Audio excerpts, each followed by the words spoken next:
It's, it's not a dead end job. It can be a very rewarding career.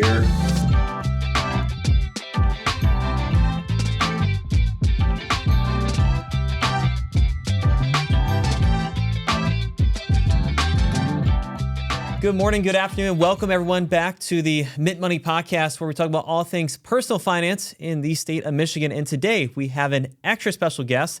Brad Johnson is joining us virtually to the Worldwide TriStar headquarters for podcasting. And so just a little bit of background for yourself, Brad, for the podcast listeners. And so Brad Johnson is a former owner and operator of multiple Culver's franchises in northern Michigan, including locations in Traverse City, Gaylord, and Cadillac. Brad opened the first ever Culver's in Michigan back in Traverse City at Chum's Corner. Brad is also married to his lovely wife, Sandy, and they have 3 children and 1 and soon to be 2 grandchildren. So welcome, Brad. Thank you very much. Good morning. Yeah.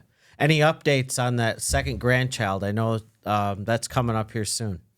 The date has not been set yet, but it's going to be sometime right before Christmas. Okay. I think she's going to have labor induced because she doesn't want to carry the baby into the new year. Sure. Okay.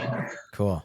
And currently they're in the Bahamas with the Kersey's in-laws, and they're coming back. I think Friday. Oh wow, that's great. That's a perfect time, as I understand. You guys got dumped on with some snow over the weekend. Yeah. Yep. Yeah. We got about 8 inches in where I live, but Gaylord had, like 30 inches of snow. Yeah, that's what I heard. So, Brad, I went to the website and did a little history on Culver's, and there was a lot of things I really loved about it. Sure. One of the first things I loved was craveable. Okay, and that was the signature combination of putting people first, celebrating guests, and leading by example. And then the other thing I read about was the heart of Culver's, and this really rang true with me. It was really refreshing to read as well, which was bringing smiles to others, practicing kindness, treating others the way you want to be treated, and always doing the right thing. So a lot of that obviously gets back to or is around customer service. So for you, I know service has always been really important. So what does excellent customer service look like and feel like to you? So to me, it's exceeding their expectations in the nutshell. Yeah. All of the things that you just mentioned, it starts with heart. That's the philosophy I've used. Say please, say thank you. What can I do extra for you that you didn't even expect? Like go get your ketchup, or if you're missing something, I'll go get it and come back with the flavor of the day. Okay. Put some custard down their stomachs. Yeah. And they've never had it sometimes. And so just giving them things that they just don't seem to get in other restaurants, let alone be it, we're not a fast food, we're called, quick casual. Yeah. But it's still looked upon as fast food. And when you do those things, even though the customer thinks that you're kind of fast food, they're just blown away. They really are. Yeah. And I think one of the other things that's most important is if you're the owner operator, right, be out in the dining room with your guests, talk to them, find out what they're thinking, share stories with them, family things, sports, whatever. So Brad, you bring up some good points there, and it's obvious to go see the success that Culver's has had, especially last 20, 25 years. If I drive through any town in Michigan, it seems there's a Culver's there now, but let's go back in time here for a second. You're a young man in Saginaw, and you started a career in the food service industry at McDonald's. And so what initially attracted you to the restaurant industry? Was it the paycheck, or did you see the future? Did you see a future in the industry? Well, when I first started, it was mom said, go get a job. Yeah. And I had no idea where to work. Back then, the popular things were like being a grocery bagger or doing some other retail thing. And we have a little history of restaurant in our family. My mother's mother and father, my grandpa and grandma used to own a restaurant in downtown Saginaw. Okay. I think it's called the Diane or the Diana. I can't remember. It's something like that. And they owned and operated that for years. And so it somehow must have been in my blood, but started McDonald's as a high school kid just to make gas money and whatever. And then once I got into the business more, maybe for a year, I liked everybody I worked around. It was kind of a fast-paced business. Before, if you worked an 8-hour shift, it seemed like it flew by because you were constantly busy. About that time, I was also graduating and going to college. I went to college at Saginaw Valley College back then for about a year and a half, and I wasn't really, it wasn't clicking with me. I had no real plans as far as any kind of major established. And so I decided, along with my mom, who said, I think this McDonald's thing could be a good thing. It's not going to go away. At that time they had like 2,500 stores, which is nothing, but a lot more than, Culver's has today, which is like 1,000. Mm-hmm. And so I stayed and I went into management, and the escalation of management was so rapid that I didn't have time to think about why I didn't go to college. And so it helped me progress into different levels of McDonald's, all in the operation side. I was, once I was a store manager, then you became a supervisor, an operations manager. Ultimately, I went to the corporate office in Oak Brook and spent 4 years there. Mm-hmm. And then I became a field service manager in the Kansas City region area. Yeah. And throughout that whole time, that took about 29, almost 30 years of my life. And it was, I think the things that I learned from a business standpoint, from a personal skills standpoint, from a ability to recognize problems and then resolve problems and go through all of those things that managers have to do and department heads and executives have to do, leading meetings and budgets and all of that. I don't think you could have went to college to get that kind of education. Sure. So that gave me the opportunity to be in the restaurant industry. And then if that didn't work out in the future, I could do anything, I felt, because you have a skill set of being able to handle problems and look at the vision of it, whatever it is, and then get people to do the work. Yeah. So you had a successful 30-year career at McDonald's, like you said, led you to their corporate offices, and sounds like really created a foundation for you and gave you a lot of strength and confidence in your abilities. Then there was a corporate shift at McDonald's. There was, and so things changed for you. And so at that time, probably, I don't know, given your background, given the amount of confidence you had, was that a scary time for you, or did you see that as an opportunity to do something different? Well, initially it was scary. I mean, you've done something for 30 years and then you're not doing it anymore. And then now what do I do? Sure. And I mean, there was, at that time, it seemed like I had built up quite a bit of a nest egg and a retirement plan. And I thought, well, I'm 46, maybe I should just retire or go do something easy. Yeah. And it wasn't in my nature to do that. And I started investigating other franchises. And at the time, the big thing that was going on in Kansas City was Quiznos. And I looked into that and I thought, well, this would be kind of neat to have, multiple ones of those. They're only busy, lunchtime, and then they don't really have much dinner. It'd be easy to run. You get multiple ones. And I thought that would be neat, but it didn't have the right business model, I would say, once I looked at it, to make me comfortable. So then my brother, who lives in Wisconsin, always kept telling me about Culver's. And I'm like, well, I don't know anything about Culver's, but they happen to have one in Lincoln, Nebraska. And so I went up there. It's 3 hours from Kansas City. And when I arrived and looked at the building, I was impressed with the style and the colors. I went inside and I got my order taken, and I didn't realize that they make the food and bring it out to you. And a nice, smile, and can I get you anything? And I thought, this is really wonderful. And the food was craveable. You mentioned that early on in your discussion, and it was to the point where I immediately knew with the service that I saw that I wanted to try and deliver. We really didn't have that opportunity in McDonald's much, but to do that and then realize that this was going to be the thing, I called my wife right away and said, we're doing a Culver's. And 11 months later, we opened the one in Traverse City after going through a real eye-opening experience in terms of from leaving a corporation where I was the leader of multiple departments in pressing buttons, you do this, you do this, you do this, to now I am the corporation and there is no department, there are no departments.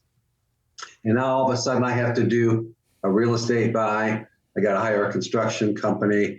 I got to look at plans. I got to do all kinds of things that I had other people doing before. And that was the real leap in terms of just being able to get things done through people. Now I am the people, and I have to do a lot of things in order to get this business going. And that was eye-opening and at times scary because I didn't know what I didn't know. And so... Sure.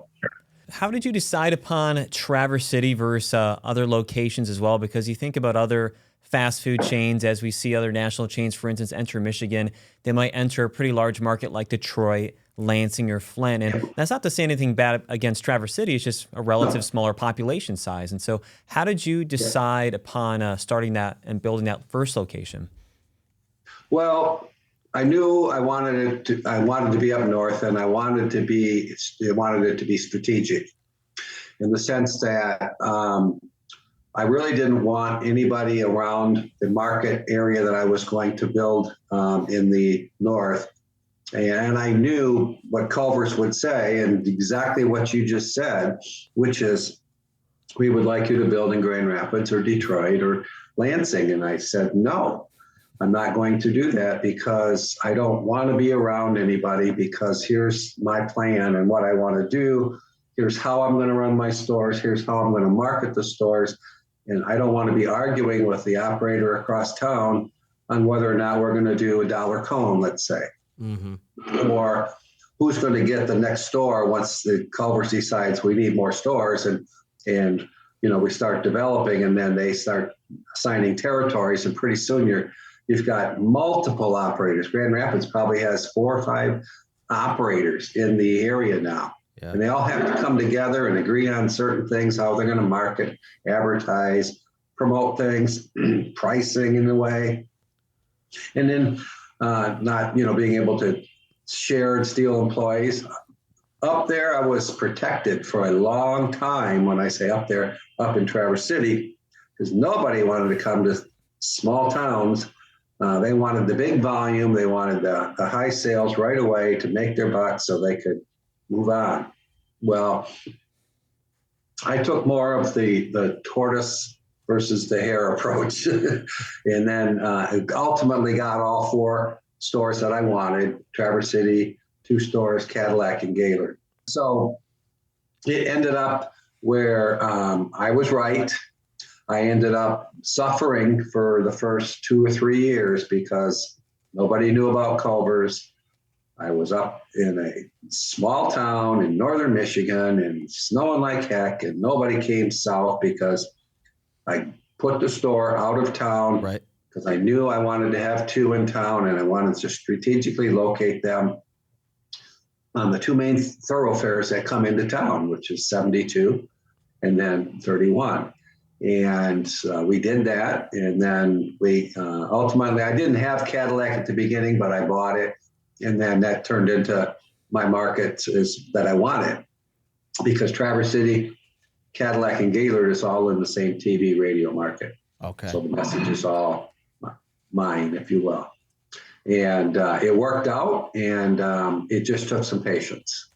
And a lot of people in this business do not have patience. I'm sorry. Yeah. No, it's interesting you say that because that's something we talk about a lot at TriStar too, is the tortoise and the hare, right? We operate as more the tortoise, right? Where the tried and true methods, the fundamentals that have been proven over time that work. It's not going to be the flashiest or maybe sometimes the most exciting. But, sometimes we don't want our money to be doing exciting things. We just want it to grow at a sort of a tortoise clip as opposed to the clip of the hare taking severe ups and downs, right? Yeah. So during that time, you chose a smaller market. Was there ever a moment where you doubted yourself or you were like, you mentioned the first couple of years, which many businesses, right, struggle the first, 2-3 years. Was there a time when you sat back ever and thought, man, maybe I should have done Grand Rapids or Detroit after all? Because, with people comes just more opportunity. So there were several because Culver's every week would publish the sales of all the stores in Michigan. And, while I was, opened up earlier than everybody else, my sales were on the bottom because we just didn't have the market area, the awareness, the reach that we needed.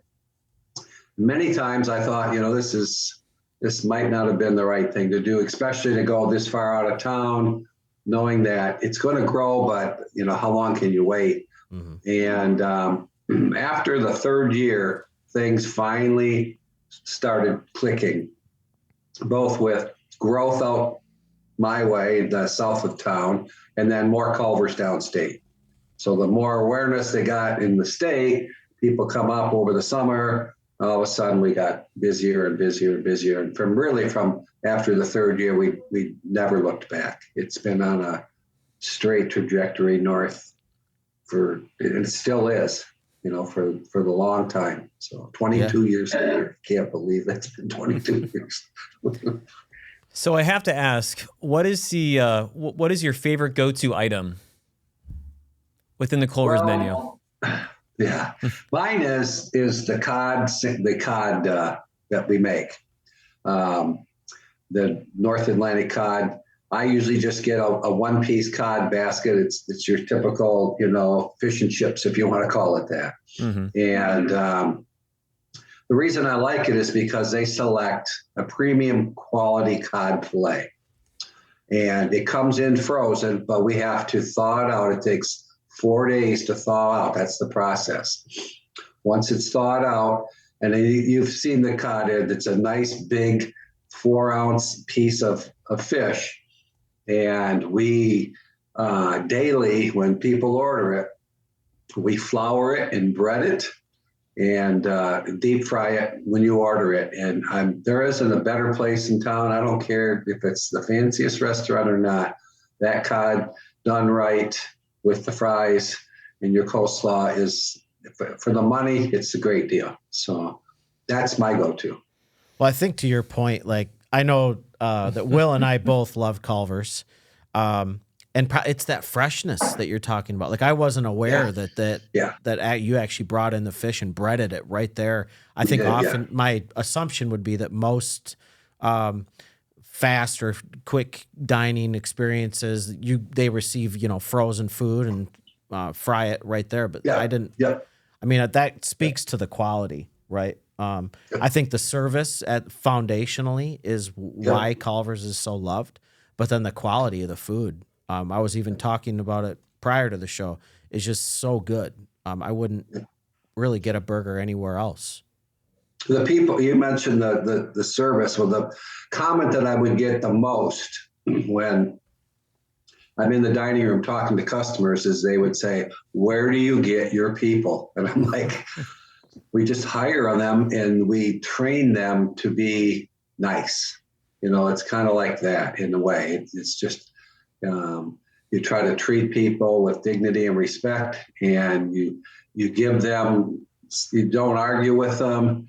They want, some more extra ranch, just give it to them. They're there to eat, so don't make it a big deal. Like, no, it's going to cost you 25 more cents or something like that. Do you get free custard as an employee? We do. I encourage the employees to taste the custard frequently, because you're making it all day long. And if you make it wrong, if you're overbeating it, it's gonna end up really crystally, and it's not going to be the smooth, creamy texture that Culver's frozen custard is. And you have to monitor that machine. It's got to be adjusted with the flow, and you got to make sure you got the right amount of mix in it and everything. And it's quite a process. But when it comes out, the idea is, especially when we open, I would take that, the machine would be dispensing custard into the wells where we hold it. And as it's coming out of the machine, I would dig my spoon into that ribbon that comes out. It looks like a ribbon almost that comes out. And I would take it to the person that's at the counter and say, have you ever tried our custard? What's custard? Here, try it. And you just watch their eyes just like melt into their head. And they go, oh my gosh, this is the best ice cream. I said, custard that you'll ever have. And I said, it is. That's why I bought the place. Yeah, that's great. You mentioned just taking care of people, right? Being nice, being kind to others, and taking care of community. I also read on the website was important to the Culver's family. And I know that that's something that you've done and continue to do through Culver's. Can you share with us a little bit about that? Absolutely. The big thing that we've done is establish a classic car show and then a classic car night every Monday. And the big classic car show usually has been one where we benefit an organization in town. And for 10 years, the last 10 years anyways, we've benefited the disabled American veterans here in Traverse City. And that money goes to helping them buy transport vehicles to take the vets here to Saginaw or to, I think, Grand Rapids, the vet hospitals.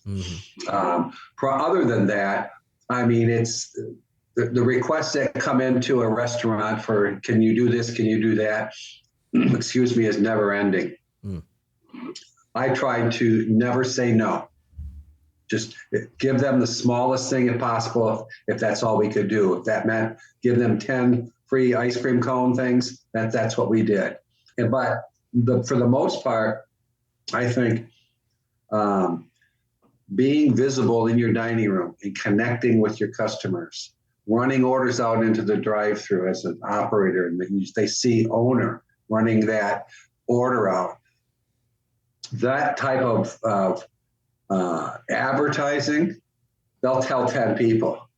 Did you know that the guy that owns the Culver's actually is working there, and I'm taking their orders, or I'm frying up, hamburgers or whatever. And yes, that gets you a chance to connect with the community, because while you're doing all that, people are saying, hey, we've got this thing going on. Can you help? Yes, I can help you out doing that. Whether it's a church or a school or a Boy Scout group or a baseball team, you name it, the hockey teams, the football teams. I mean, Cadillac, we did a sponsorship there for 3 or 4 years in a row. Every touchdown that the Vikings scored, we gave them $100. Well, that one year they scored like 35 or 37 touchdowns. So they got $3,700.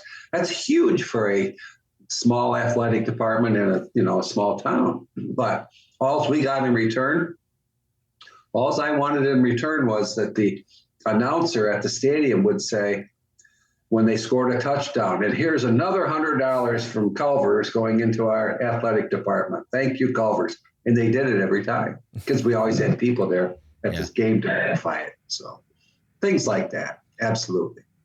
That's awesome. It sounds like you found just the perfect fit for you personally, for your own personality, for things that you find important. Having gotten to know you over the past couple of years, just sounds like a match made in heaven. Sound like one of the reasons it worked out so well. And I love what you talk about in terms of you being the owner and really getting involved to the point that you're flipping burgers and delivering the custard. And I think you're right. That does speak volumes. It's huge. I mean, I go to restaurants as you do all the time. It's rare that I see the owner. They may come out once in a while and say, how was your food and everything? But I mean, I'm out there sitting down at the table talking to them. How's your day going? What's going on? If I see something, I can go get it because I'm out in the dining room. Yeah, it's But fantastic. the difference between McDonald's and the corporate life and that I ended up doing at Culver's was exactly the personality that fit me. I mean, that my personality fit the industry because that's exactly what I thought McDonald's even should be like in a sense, more hospitable. Maybe let people wait for their food if they don't want, something that's been sitting around or whatever. So I'm sure in the restaurant industry, you've seen some wild things over the years as it also pertains to service. I know, for instance, in Gaylord, there was a tornado, there was a car crash. The building took a little bit of a beating a couple years ago. What would you share as one of the craziest stories or experiences that you had in the restaurant business? Well, for me, it was when I was in Chicago in Oak Brook, and I was the drive-through guru of McDonald's. In other words, in operations development, my job was to further the development of drive-throughs. Hence where the 2-lane drive-through came from, the side-by-side. That was one of my projects back in the late 80s. And then putting more cars through was our goal. So we got this call from the owner or the operator or whatever of the store in Mexico City. And they wanted me to go down and try to figure out how we could get more cars through their drive-through. Long story short, I went down there and I observed, and one of my observations was that the drive-through lane was 1.5 miles long, and there was nothing I could do to get more cars through, short of having like 10 more stores in that town because there's like 20 million people. Well, ultimately they built more stores, but back then there was maybe 2 or 3 McDonald's in a town of 20 million people. Well, they all wanted to go to McDonald's. It was a new thing, for them. And they would be willing to wait for hours in their car. And I said, I can't help you. So I'm sorry, you got to build more stores. That was to me the most interesting trip because I didn't expect that at all. So yeah, I guess in some ways that was maybe a good problem for them to have, but one that yeah. was very difficult to solve. Yeah. Absolutely. Yeah. You would certainly hope by the end of that drive-through your food would be ready. If not, I think there might be some other operational things to possibly fix. But, following up on that, Brad, what's a misconception that people have about the food service industry that you wish you could correct? It's, it's not a dead-end job. It can be a very rewarding career. And I think the thing also is people think things just sort of happen. And there's so much behind the scenes that takes to get, a hamburger in your mouth. And a lot goes on into doing that, whether it's hiring the person, training the person, making sure the person's doing things the right way, to making sure the product is safe, making sure it's delivered safe, it's food safe, the restaurant is sanitary, the people understand their job. You have managers that know how to manage people to do their jobs. And then, do you understand how to use the equipment? Do we have the right equipment? Is the equipment all working? Is there a problem? I mean, I can go on for 10 minutes about all the things that goes on just to make a hamburger for you to eat.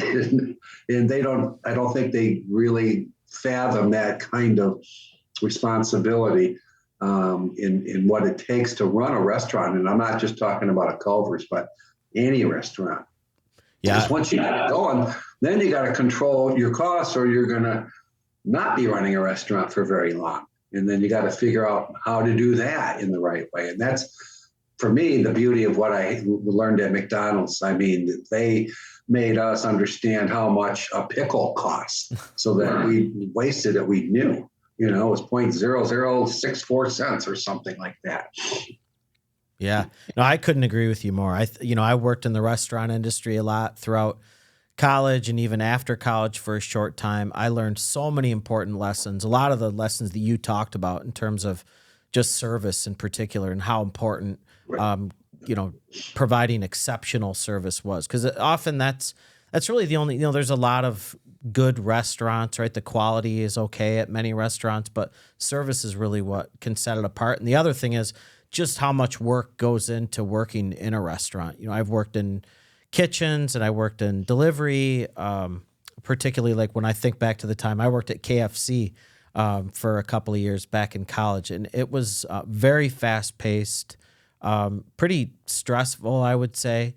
And I learned an incredible amount in the food service industry. I mean, if you can do that, you can manage, anything else, because it's just about, the people that you have working with you. And I would say that the main thing that helped me when I transitioned from a corporate to a individual owner operator was I had to surround myself, because I didn't know what I didn't know. I said that earlier.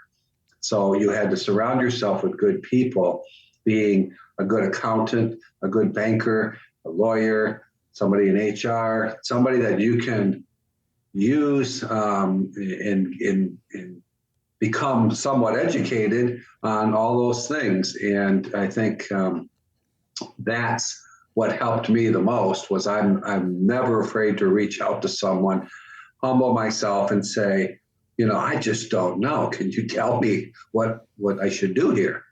Or give me some advice, or give me your opinion, whatever, because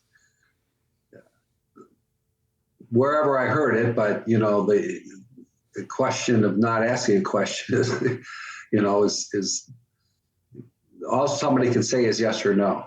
But if you don't ask the question, you're never going to hear at least the no, But yeah, I agree with you. Sometimes knowing where your expertise stops and another person's begins, I've often found in my career, like that's what creates a great leader, right? Is knowing where, hey, I need some help here, and I'm going to go find the right person to provide that support, and not being afraid to ask for help or advice when you need it.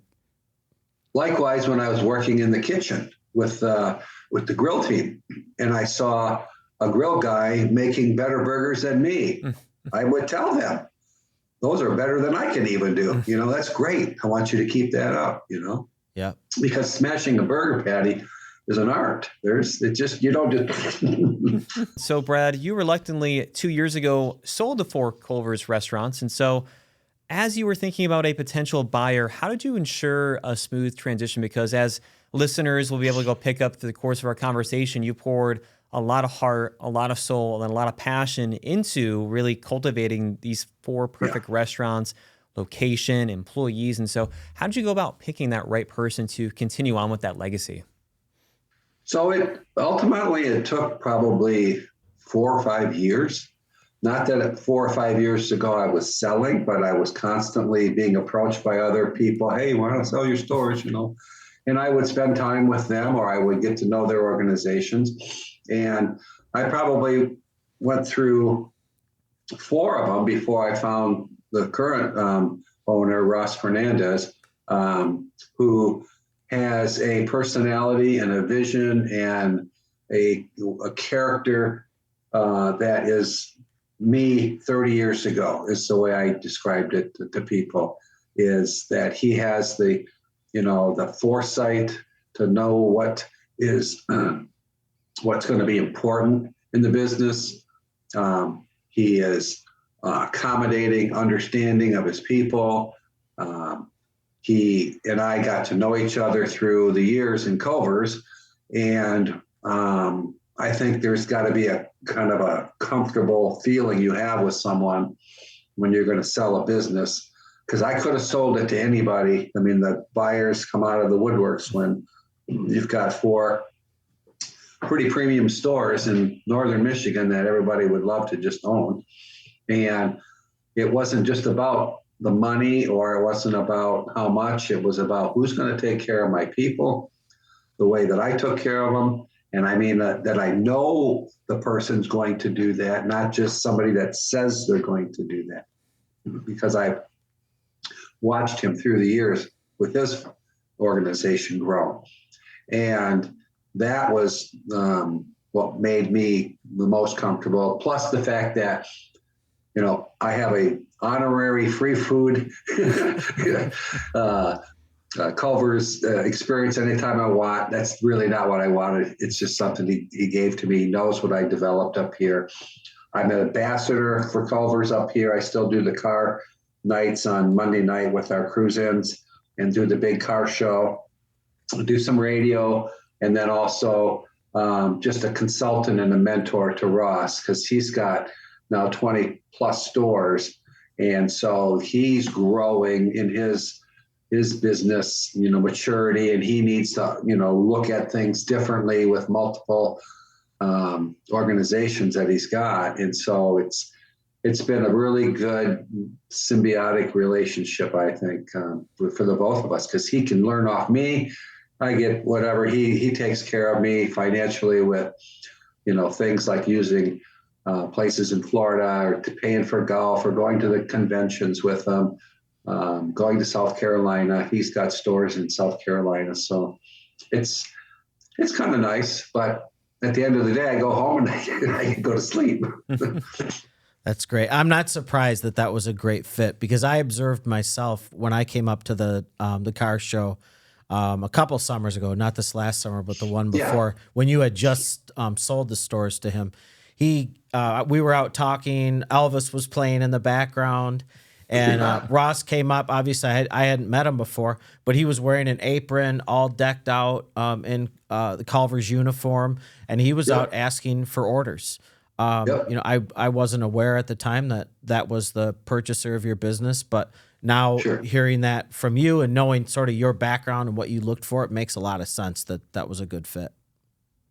And the main thing I told them all was, I'm not moving out of Traverse City, and I can be your worst nightmare if those restaurants are running right. Sure. So there's some, something that they have to watch out for too. But I will say, over the 2 years, the restaurants are running great. They're doing fine. The people are happy. Everything. I go in as frequent as I need to kind of get the pulse. It doesn't take long, after being in the business for 50 years, you kind of know what you're looking for and how to read the climate, if you will, of the store. Right. Those are things that, you just learn in the business. I mean, I can go into any restaurant, I don't care what it is, and tell you if it's going to be running great or not, just by looking at the people that are working. So it tells everything, your facial expressions, as an owner, even if you're having a bad day, you can't let people know it. You can't be walking around with a frown, because everybody walks around with a frown. You got to be the cheerleader and the guy that's pumping everybody up all the time, because all eyes are on you, whether you think they are or not. They are. Even customers. That's the owner. He just went by. That's the owner. I hear it all the time. Yeah.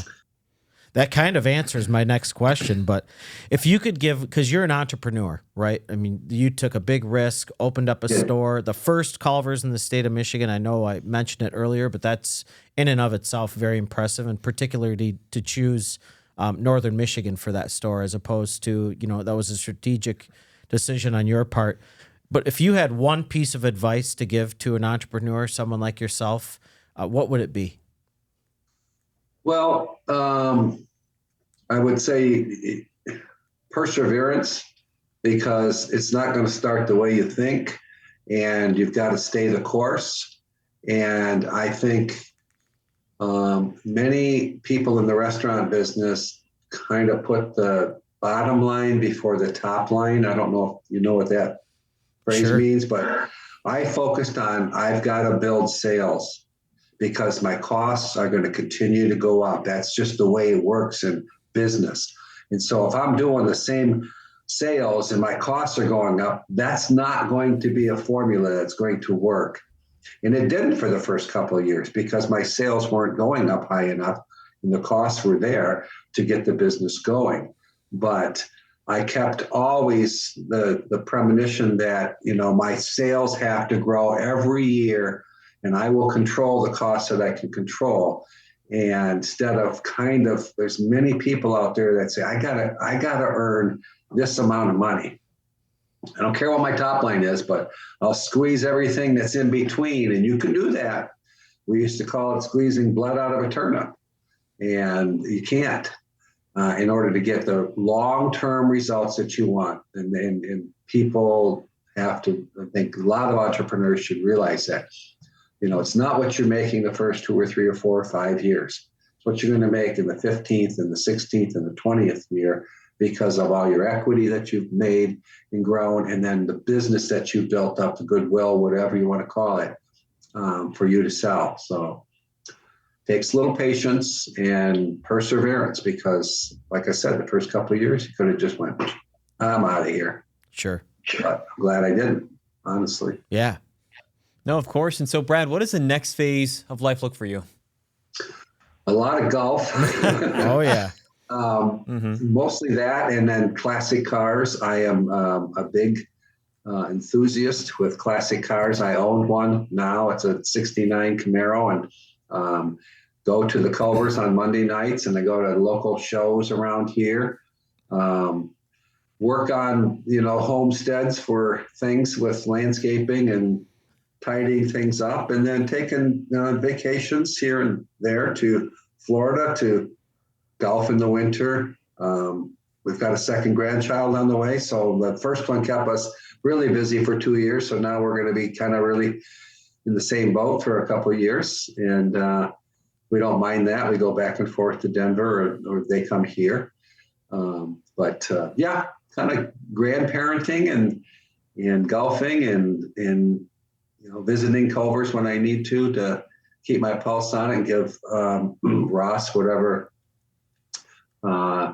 tidbits that he can take, to make his stores and himself a better person. So certainly. Well, thank you so much, Brad, for being able to go come on, chat with us about Culver's, the story, and obviously bringing the first ever Culver's to Michigan. This whole conversation's there's been a lot of really interesting insights. And so really deeply appreciate you being able to come on, chat with us today, and just learn more about yourself, then also for all the listeners and viewers out there. So, and Will, don't hold back. Tell us how you really feel about Culver's, because I know you have a soft spot in your heart and maybe a spot in your stomach for some Culver's too. I do. And so both sides of my family actually come from Wisconsin. And so I've been a long fan of Culver's for an extremely long time. And for a long time, up until about 2013 or 2014, there was no Culver's in Midland. And so I would always look forward to the family reunions, the family vacations out to Wisconsin, because as I'm sure you're very well aware, in Wisconsin, Culver's are everywhere. And so for a long time, the custard,